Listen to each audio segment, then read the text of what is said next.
response to an emergency situation. Right now, I'm going to go ahead and introduce our staff that will be helping out tonight to answer questions at the very end. I'm Mary Allen. I am the Director of Curriculum Instruction, and I'll be helping with part of the presentation tonight. We have Superintendent Ruben Aurelio with us tonight. Good evening, everyone. Buenas noches a todos. Gracias por estar aquí con nosotros. Thank you for being here this evening. Thank you. And we have Chief Hartley here from the St. Helena Police Department. Thank you very much, everyone, and thank you for holding this event tonight for all the parents. And then next we have Sergeant Bianco, who's from the St. Helena Police Department, helping with the presentation. And he's waving and getting his ears figured out. Okay. Can you hear me? Then we have Mr. Fetters, who is with the St. Helena High School, as well as part of our safety team here in the district. Mr. Fetters, if you want to introduce yourself. Good evening, everybody. I'm Greg Fetters. I'm the vice principal at the high school, and I work on safety initiatives at the district with Mary Allen. Okay. Thank you for being here tonight. Thank you. And then the last person that I wanted to introduce is Paul. Paul will be our Spanish interpreter for tonight, and he's going to take a moment to go ahead and explain how to use Spanish translation for this presentation. Go ahead, Paul. Thank you. Buenas noches. Esta es una reunión del Distrito Unificado, Escolar Unificado de la ciudad de Santa Elena, en conjunto con el Departamento de Policía de Santa Elena y el Departamento de Seguridad Escolar. Se encuentran en este momento presentes miembros del colegio. Está el vicedirector.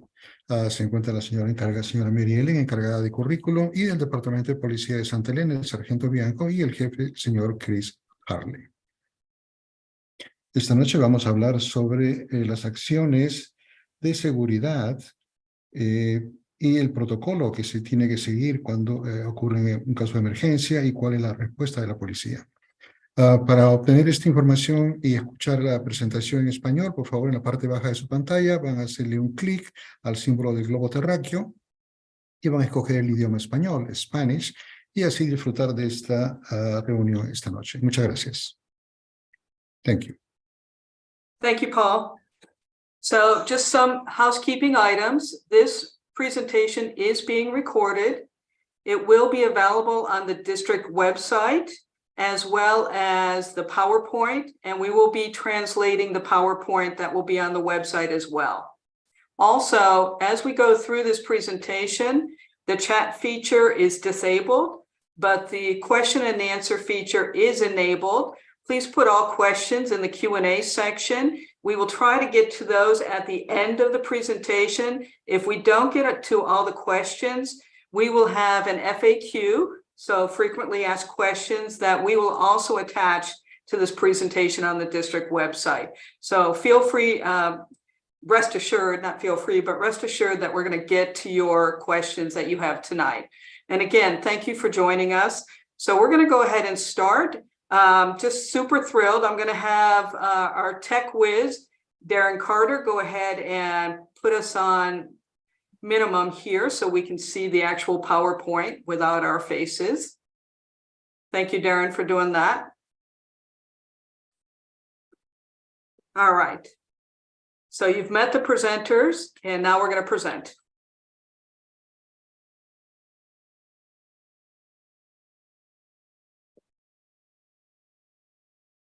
Well, I'm having a little trouble moving my screen forward. Just hold for a minute.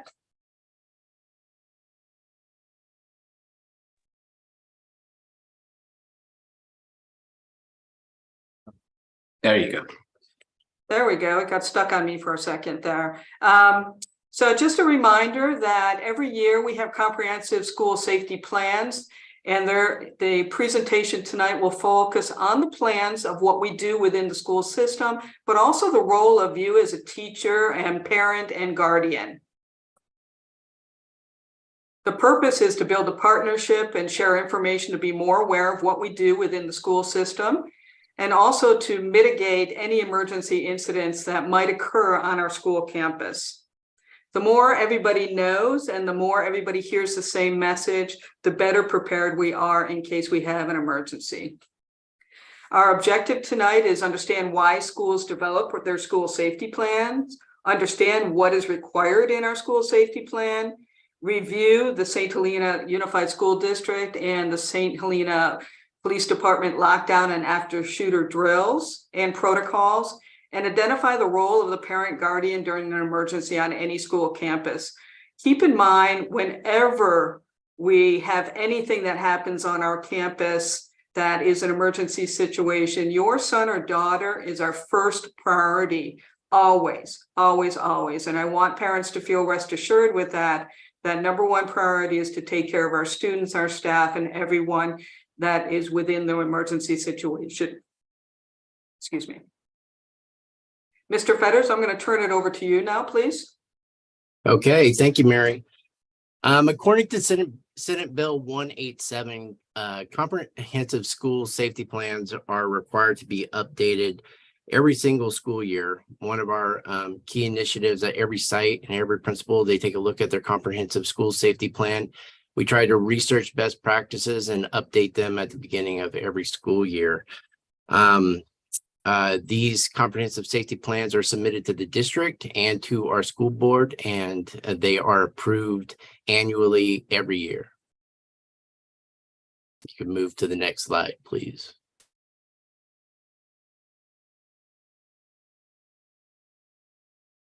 I apologize, Greg. It's getting stuck on me and I apologize. No worries. There we go. There are several procedures and policies that are required to be placed in the comprehensive school safety plan.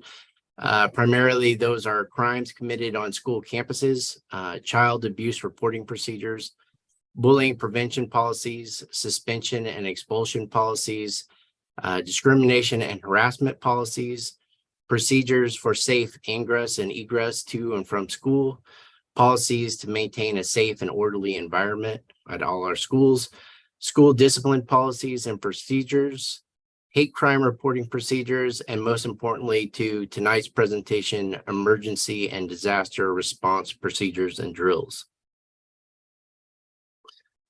Once again, we drill and practice twice a year as required, but usually most school sites do more.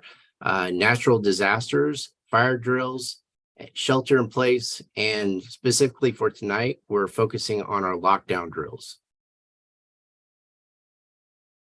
Why train? We train our teachers to be prepared in case of any type of emergency, so for the safety of our children. Drills provide instruction to students and staff regarding potential hazards and protective actions to take. Once we drill, it familiarizes the students and staff with evacuation procedures and to reduce panic if an actual emergency should occur. Drills also provide training and problem-solving experience to staff and enhance their skills. Every time we run a drill at the school site, we debrief afterwards to see what went right and what we could do better. Drills also improve school emergency management and response training, incorporating new ideas and lessons learned.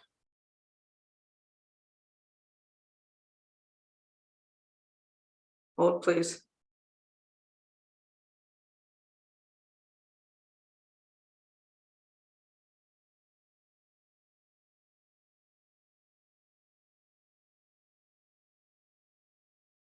It's freezing up on me again. I apologize.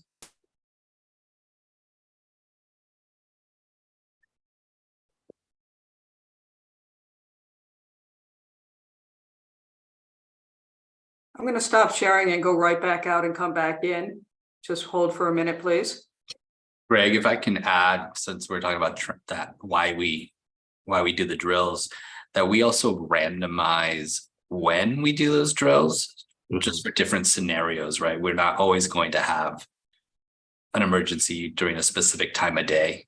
So I think it's important. Now, specifically, we do rotate our drills. So we do like morning drills, we do afternoon drills. We try to do it in every scenario so that everybody has a perspective about if and when emergencies should occur, because usually emergencies don't occur on a timely manner. No, They just happen. But I think it's important, especially at the secondary level where students are traveling to and from classes often, when things can occur. And as And we're often- doing, sorry, and as we're going along here, I just wanted to state also that for the lower grades, TK8, they are required to do a drill once a month. At the high school level, it's 4 times a year minimum. So we do quite a few drills within the school system on a variety of emergency situations. Correct. I'm going to share a screen again, so hold. Let's try this again.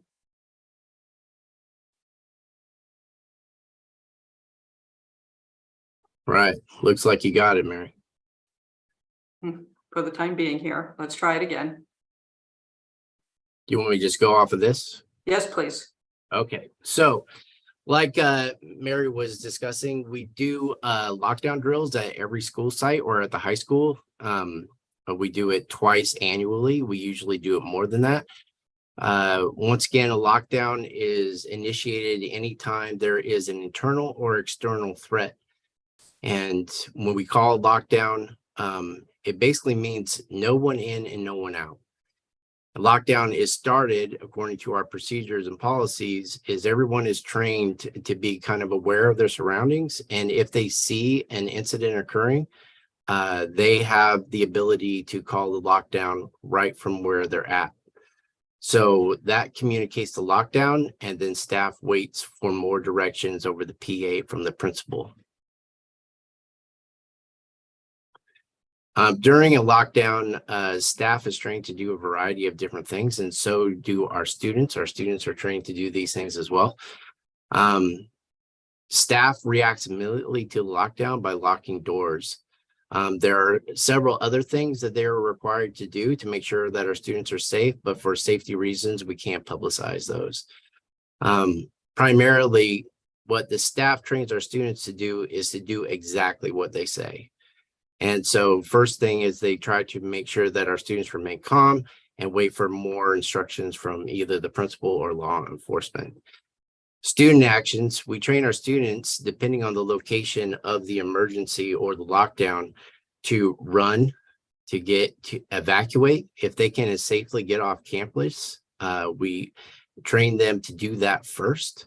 If they can't run safely off campus because they've heard where the lockdown is occurring, they are trying to hide in a secure location.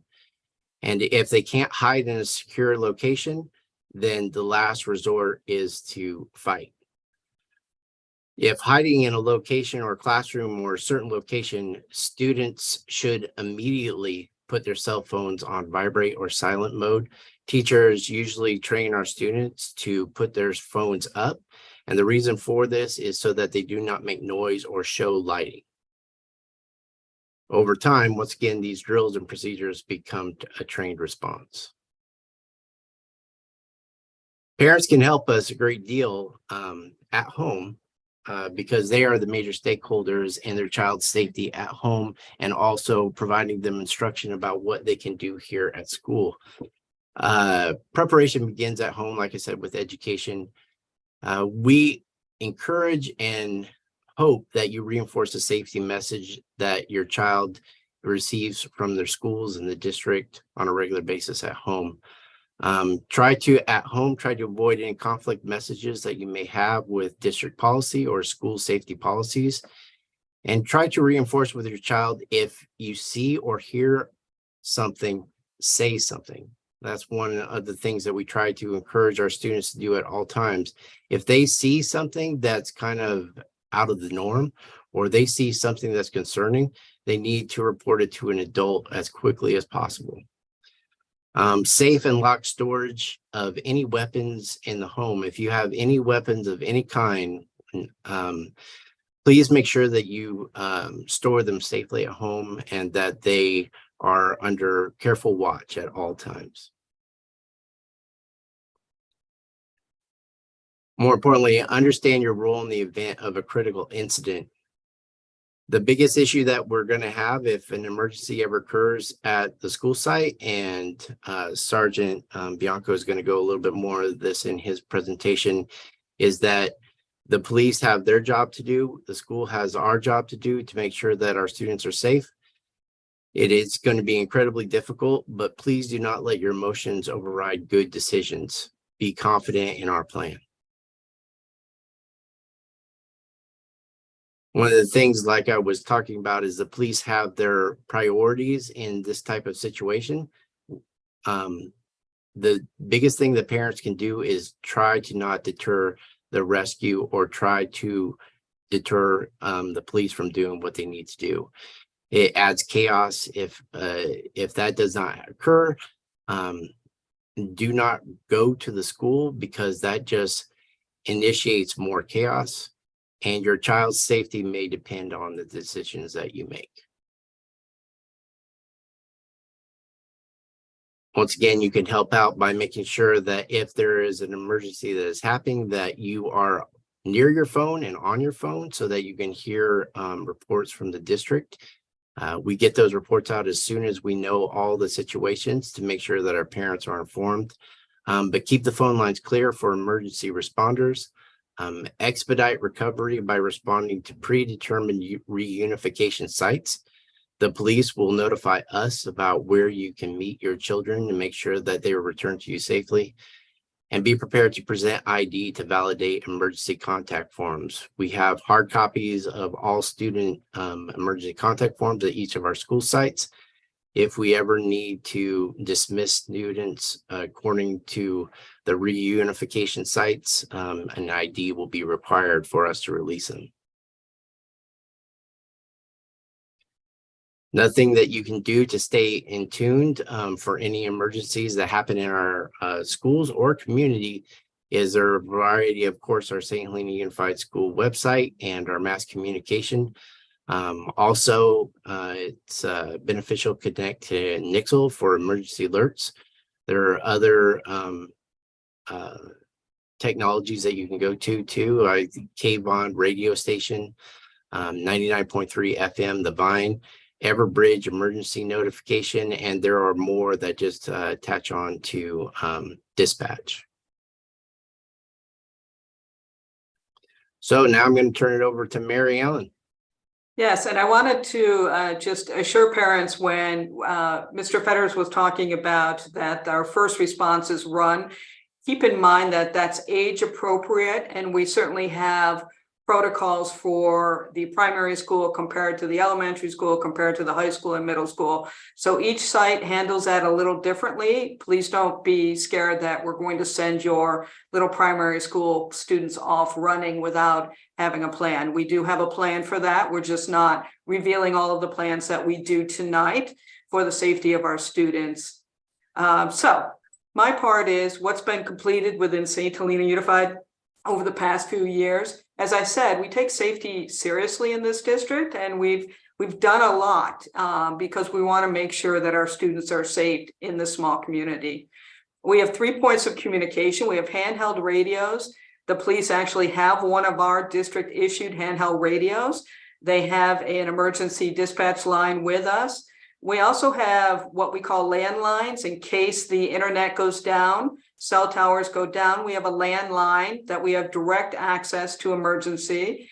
And then we have an emergency all-call system as well at all of our school sites. So we do have the 3 points of communication.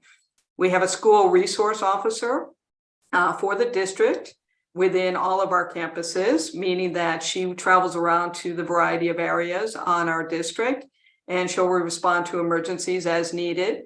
We train all our staff on active shooter procedures and drills per year. We've had joint meetings with the police department, the fire department, the sheriff department. We've practiced drills, and Sergeant Bianco will go into that with the police department. And we update our comprehensive safety plans to include active shooter. And again, these plans are submitted yearly and approved by the school board. We have new locks on our doors. They lock from the inside instead of the outside. We have blinds. We have lock blocks on all of our doors within the schools, so students and teachers can immediately lock the door. threat assessment training for designated staff. So if we hear anything, we have an anonymous hotline. So if we hear anything, we certainly can immediately dispatch our designated staff to go ahead and do a threat assessment. And again, it just locked up on me. Mary, make sure Yes. you're clicked into the PowerPoint itself to bring it forward on your computer. Then you should be able There to. we go. Yep. It wants me to hit it hard for whatever reason, so I apologize on that.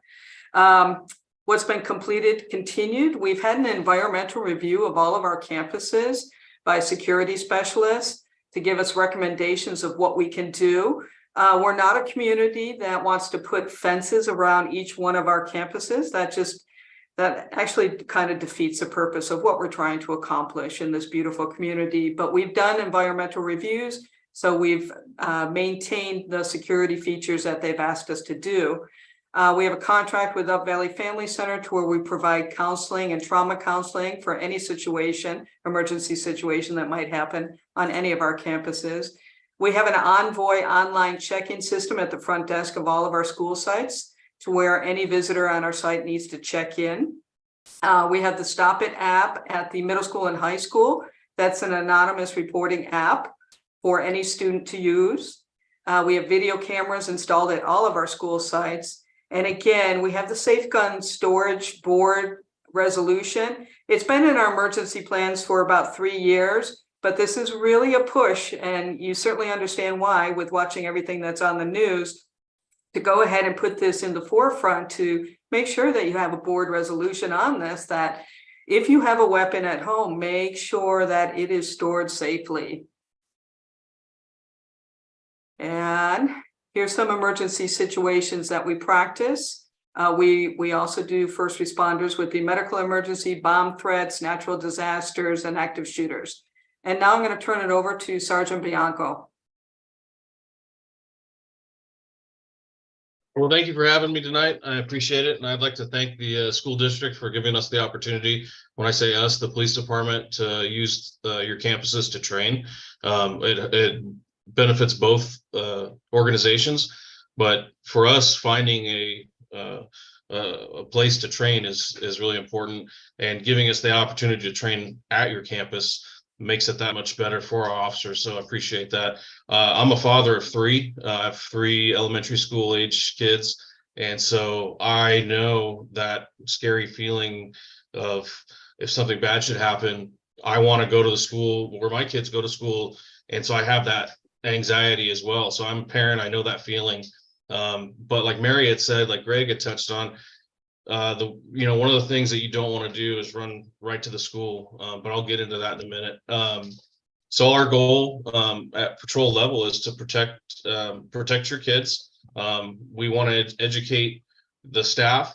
We want to educate our officers. I want my officers to be as proficient as possible, and have our policies and procedures in place that we can all follow. In case I'm not here, in case the chief's not here, we want our next officer in line to be able to fall right in and get it done just as if we were all here. We should be able to do it just in our sleep, and we get it done and move on. So we train our personnel a couple of times a year. Last year we did it a couple of times. We did it at the high school, we did it at the RLS.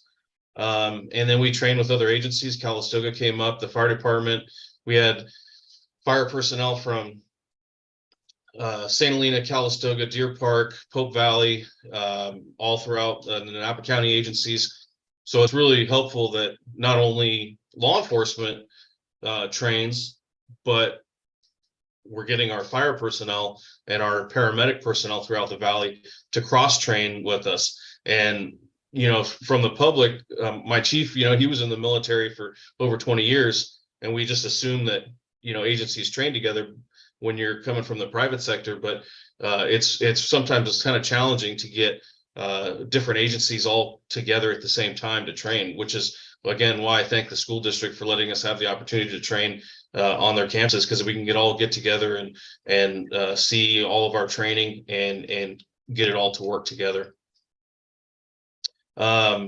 So what we've used, when I say we in law enforcement, forever have, over the last 30 plus years, we would have an emergency. For example, we'd have an emergency. We would come in, we would secure a perimeter around whichever emergency that was, like I'll use the Columbine incident as an example. They would come in, they would secure it. We would try to gather as much information as we can. We would call for the SWAT team, and the SWAT is, you know, it's 911 for cops. It's special weapons and tactics. So a patrol cop like myself would call and ask for them to show up, and then however long that's going to take. And then maybe that's 45 minutes to an hour. It just depends on where they're coming from. Well, in that time period, a lot of bad things can happen. And when it comes to your kids, my kids, we're not going to wait for that anymore. That doesn't work. That doesn't work. That doesn't solve the problem. It doesn't stop the chaos, and it doesn't save lives. So when it comes to a school, when it comes to a major incident, we don't surround and wait anymore. We go in with, if I'm the only one, I'm going in by myself. If I have another officer, he's coming with me. But we're going to go in and we're going to try to stop that threat as quickly as possible. They're rapid. They evolve quickly, and our top priority is to stop the threat. So one of the things that I remember explaining to some of the volunteers who helped with some of the last scenarios was, hey, it's going to seem kind of scary because you're going to be a volunteer. But remember, my job as a cop when I'm going into the school is to stop the threat. I'm not coming into the school to save anybody right at that moment. I have to stop the bad guy, and then I'll come back, and then I'll help your students, your kids, your teachers, and then the cops. And so that's the list that's on the screen now explains that. I have to go in and I have to stop the threat. That's my objective. That's our objective. Then we're going to protect the lives of the students, of your kids, of my kids, and then it'll be the officers, and then lastly, it'll be the suspect. Oh, there we go. I touched on this for a second, but we've partnered with the fire department. We've cross-trained with the fire department, not just at the school campuses, but some of the other places that we have here in town, the old city hall. And mostly, you know, you get fire personnel who've never triaged before, the thought process of stepping over people when they're screaming for help. Practicing that, just getting your mentality changed from responding to old styles of calls like medicals or maybe car accidents and things. But your local firefighter who you may work with at a local winery now has to change their thought process of somebody may be badly injured at your school, and now you have to step over them and say, sorry, I'll be with you as soon as I can, but you got to go to someone who's more severely injured, or telling somebody to move out. So that's the triage, that's the mass casualty type of incident, and that's the type of training that we did. I was able to bring in some props. We were able to find a bunch of great volunteers who were able to act out some of those injuries and all the screaming and the chaos. So it adds to the realism that really helped our officers and staffs really feel that anxiety that goes along with it.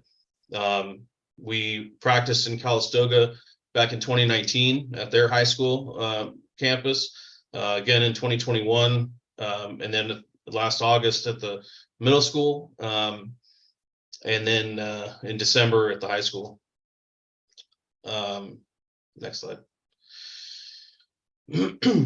I've experienced this campus at the high school here, our middle school. I've experienced the Calistoga High School in a training environment, and then I've also experienced it as a call where I went there.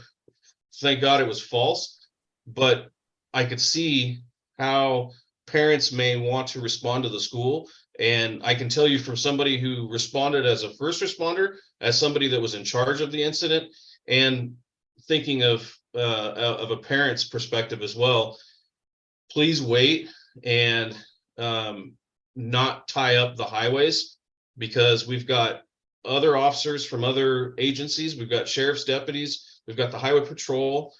we've got administration, we've got the fire department, we've got paramedics, we've got everyone that's kind of trying to converge onto this school. And then if you think, I went to St. Helena High School myself, I graduated in '98, and I know, it's typically about 500 kids that go there. So if you extrapolate that out to all the parents and they're all trying to show up, we're going to clog up the highway, especially if it's maybe a Friday afternoon, you got tourists. We can't afford to tie up the highway and the streets with all the parents trying to get in. And it's just, if you can maybe call in, to the district's procedure that they have. If you try to call into our department, you're gonna get a busy signal probably, because we may have 2 dispatchers on handling the incident, and they may not be able to handle that because they're trying to make other calls out. So I would suggest waiting for that information to come before you respond to the school, so that we're able to assess what we have, and then get all your students moved out to a central location where they're safe. And this is what we practice. I'm going to stop sharing my screen, and that's a good tie-in to Sergeant Bianco in reference to making sure that we have your phone numbers and information at all of our school sites, because we do send out messages via text, via email. And if we don't have your emergency contact number, or if you've selected do not want to receive, that's going to hinder you from receiving the immediate information from the superintendent's office. So I'd encourage you to make sure to double check that we have your emergency number at each one of our school sites. And that concludes the presentation side of it. And we do have one question. Have staff received Stop the Bleed training? And that's a perfect question, because we have. We have trained our staff on, not all of our staff, but designated staff at each one of our school sites. I can tell you within the cafeteria, within our custodial, within the physical ed department, we have trained in office. We've trained designated folks to respond to an emergency that is life-threatening with the Stop the Bleed. And we'll continue to have these trainings from year after year after year. And I don't see any other questions. Is there anything, Chief Hartley, you'd like to add, or Superintendent Aurelio, that you'd like to add? Yeah, I'd just like to add a couple of things. Again, thank you for having this public forum. It's very informative. As far as the police department goes, children are our future. And as police officers, that is our #1 priority within the city, is to take care of our children. And just to touch on a little bit of reality, is the size of our police department. It's critical that you don't block the roadways as we're trying to get to the scene, because in all reality, it may only be 2 police officers showing up at the scene to handle the threat. And secondly, by everybody calling 911 calls, we train with and we rely on our allied agencies. And if you're calling we get 20 calls coming into dispatch at one time, that might prevent us from being able to get a hold of more resources that we need. But again, thank you very much. This was wonderful, and I'm happy to participate. And if I can jump in, I'm also thanking you all for being here this evening to do this. I want to just point out for our parents, our community, that our high school and our primary school essentially act almost as one campus. So it's important to note that when we go on lockdown, typically, even if the threat is, say, at the high school, we would typically also lock down the primary school. It doesn't mean that there's an immediate threat there, but because of the proximity, we're mindful of that. So that's just something to keep in mind. And then with the messaging, I just reiterate what Mary Allen said about really updating and keeping your contact information as up to date as possible, because that is immediately how we communicate. At least from the superintendent's office, we will use Blackboard, which we are going to transition to a different platform next year. But that text you would receive, and just to be mindful, we might give very limited information initially, but that's purposeful. We don't want to say things that aren't true or add to a higher level of stress. So we want to be giving you clear, direct honest information that we have. And so if we just keep it as there's a lockdown in place, just know more information will be coming forward as we get it. And I think the last comment I want to add on is that, you know, each time, unfortunately, that there's a situation at a school district, we learn, and that's unfortunate. Uvalde, they didn't have the keys to the campuses. All our police department have keys, have the master keys to our campuses. They know where our classrooms are. They can get into any of our classrooms. They have immediate access to communication with us and us to them. So we are on top of it as much as we can be on top of it. And that's unfortunate. We don't want to be that way, but we're happy that we are. And hopefully we don't ever have to use this. But, you know, thank you to the police department for jumping in and working with us. And thank you to Mr. Fetters and Superintendent Aurelio for being on, and Paul for translating tonight. And Darren, thank you for helping us out with the technology. And again, I apologize that I made some boo-boos on the PowerPoint of moving it forward. So Okay. hopefully you got the message, everybody, that we're here for your kids and we want to make sure that they're protected and safe. Do we want to, I see that we still have some attendees in the audience. Is there any last questions before we close out? Let me just give that opportunity if there's any. And if you do have a question, please use the Q&A button at the bottom of the screen.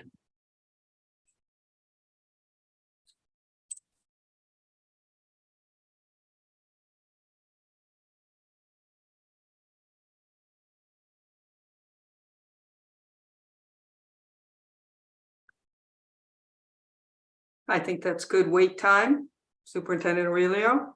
Thank you all. Again, this presentation will be on the district website. Give us a couple of days to get it all together. The PowerPoint will be translated into Spanish, and that'll be on the district website, as well as this PowerPoint in English. And if you have any additional questions, feel free to reach out to any of us on this webinar tonight. We'd be more than happy to answer your questions. Thank you all for being here and really appreciate your time.